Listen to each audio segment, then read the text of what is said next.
ప్రభునందు ప్రేమైన వాళ్ళారా, మీరంతా బాగా ఉన్నారని అనుదినము వాక్యాన్ని ధ్యానిస్తున్నారని ఆశిస్తున్నాను.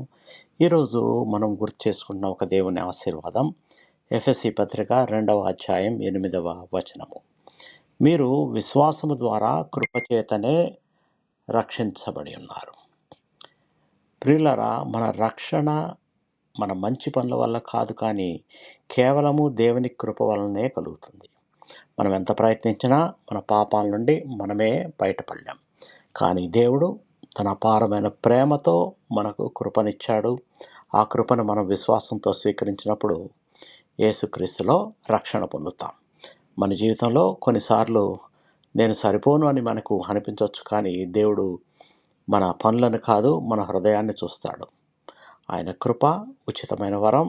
మనం చేయవలసింది ఒక్కటే, ఆయనపై విశ్వాసం ఉంచడం. కాబట్టి ఈరోజు మనం మన స్వశక్తి మీద కాకుండా దేవుని కృప మీద ఆధారపడదాం. ఆ కృప మన జీవితాన్ని మార్చి శాంతి మరియు సమాధానంతో నింపుతుంది. ప్రార్థన.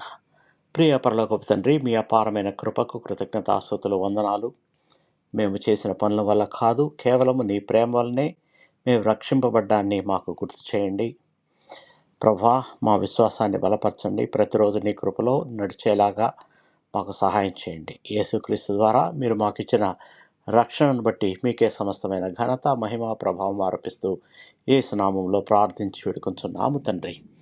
ఆమేన్. దేవుడు మిమ్మను బహుగా దీవించి భద్రపరచును గాక.